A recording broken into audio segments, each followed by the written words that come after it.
Hello. What's up? How have you been? I've been fantastic. So we're live. We are live. Welcome to episode 1. Fantastic. Yeah, I remember I was telling everyone, like it was like always on my bucket list, to always either start a podcast or be on one. So check. Yeah, same here pretty much. Yeah. So I'll kind of give you an idea, like, who we are and what we're about, pretty much. I figured, we can kind of let everyone know basically, what prompted us to want to do this and, kind of give you a little insight about ourselves and what makes us tick. Yeah. Um you want to go ahead and start? Sure, I can go ahead and start. Well, to kind of give you a little bit of insight about me, my name is Spud. I can give you a little bit of background on why I chose that name. And a little bit about me, I am married. I have a beautiful, beautiful daughter at home. And I am 30 years young, coming up on 31, which kind of freaks me out a little bit, but whatever. Comes with the territory. Not really a whole lot about me, I'm not a whole lot of glitz glamour right there, but you, sir? Just for simplicity, I guess you can just refer to me as Dirge. I like it. I am also of the 30 of the years of age, and I am a hobbyist musician and recording engineer. And professionally, I put paper on a table. I do that as well. And professionally, we put paper on a table. Our official title is we are material handlers at a book factory, and pretty much our task is to lay up the paper onto machines, and from there it gets fed into a bigger machine, which puts the pages together, and ergo, you make a book. So that's kind of how we first met. And I mean this respectfully, too. I've always mentioned that on paper, we shouldn't be friends. However, we amazingly are, because we can just about damn near talk about anything. Pretty much. Yeah. If it's conflicting. Yeah. Oh, heck, conflicting. Well, also to kind of also give you a bit of background about ourselves, you're really into music, and I'm more of a sports guy. I mean, like, for me, I always love football. Football is my sport. Go Buckeyes. I could say go Browns, but, as many of you know, being a Browns fan kind of sucks every year in and year out. But, I'm still stupidly loyal. But, so, like, yeah, again, on paper, we are very, very different. But miraculously, we can find just about anything to talk about. And that kind of. Whose idea was to start this? Was it me or you? I think it was kind of both. Yeah, because I'm like, God, we can talk about anything. Why not just, like, heck yeah, let's do it. So, I mean, like I have the equipment. So, and of course, me, I'm like, oh, bucket list, want to be on a podcast. So, totally made sense. So I'm like, we can just talk about just about anything. Like, there'll be times where the machine will be down, or if, the machine's running slow and we have time to talk. You'll usually talk to me about, music, which I do find fascinating, but at the same time, and nothing against you, I find a hard time to relate. Now, you and my wife, I think we gotta get you two together, because you two, because to kind of give you an insight, my wife, she has a degree in vocal performance, so she used to teach people how to sing, and she herself has a beautiful voice. Like, she can go up to 3.5 octaves. So, like, she sung the national anthem for the local Attica Raceway. They have a racetrack there for, like a lot of the like the dirt speed racing, events. And then also in the capital state of Columbus, capital state, what the hell am I talking about? You know what I mean, shut up.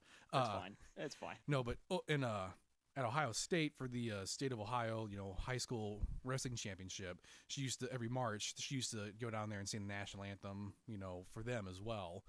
And, she blows out of the park every single time.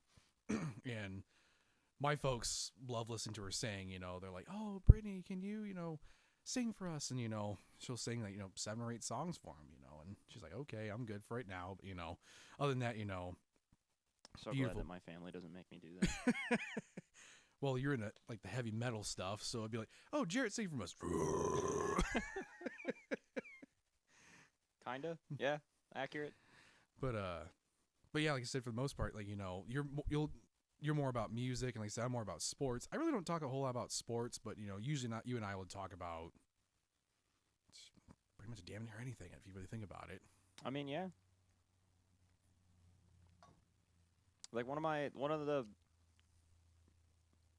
I actually just had this thought just popped into my head. Technically speaking, if you look at the line that we work on, Mm-hmm. it's essentially it's snakes. Yeah. Doesn't matter where you are, the Mm-hmm. line's snakes. We're essentially feeding a giant snake, and it shits out books. Essentially, it's kind of, you know, magical if you really think about it. To be honest, Yeah, I mean, pretty like, much. because like for me, you know, yeah, you know, in my mind, on paper, no pun intended, you, you're loading paper into a machine, but like so when it comes out, we've done cookbooks, you know, we do a lot of like textbooks, you know. Unfortunately, we can't give too many details because there are some projects they work on they kind of want to keep hush hush, which I totally respect, you know, and we will refrain from talking about those.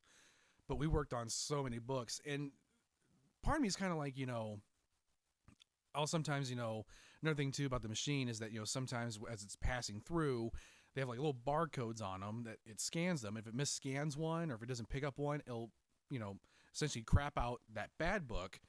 And it's our job to then go and resort it back into the machine. And there'll be times where as I'm sorting them, you know, because like, okay, this signature goes here, this signature goes there.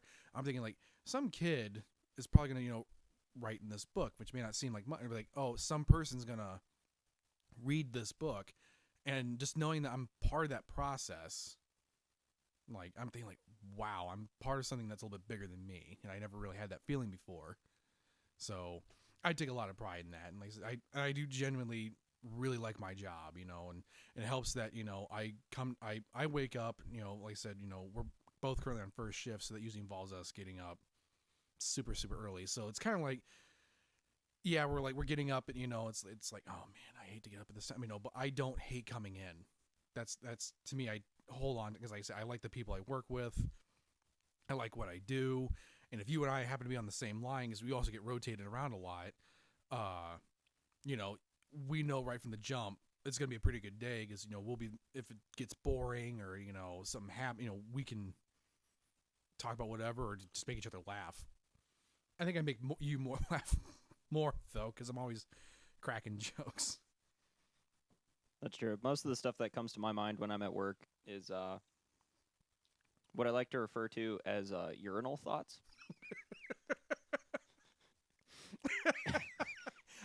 I've heard of shower thoughts. I've never once in my life heard of urinal thoughts. Well, it's just like, you know, you go to the urinal and you use it, Yeah. and your brain suddenly goes, You ever think about a toucan and get a faint taste of Skittles in the back of your mouth? No, I don't. You will now. I'm usually thinking, oh god, I really had to take a whiz. That is what I refer to as urinal thoughts. Oh, I usually have like shower thoughts, like more like, you know, did I go to Wendy's, you know, yesterday or not? I can't remember. Was it 2 days, you know, or something like along those lines? Mine are always ridiculous. It has nothing to do with whatever I'm doing. But like I said, I've always talked to you about how like, oh, you know, I have a song stuck in your head. You're more so like, I have a song stuck in my head and it hasn't even been created yet. Mm-hmm. And I'm like, what the? I'm like, I don't even know. I can't even like put into words like that because I don't think about music the way you do. I have an appreciation for it, but of course, you know, I'm the kind of guy like, oh, I like this song, and you as a fan of that be like, they're not true death metal. Actually, they're postmodern chorale emo. From the Baroque period. Just realistically, all it is really just like Southern Gothic punk with a hangover. I just had this mental image of like some like Jethro looking motherfucker just screaming, you know, like guttural sounds into a microphone while someone in the back's going with the moonshine jug.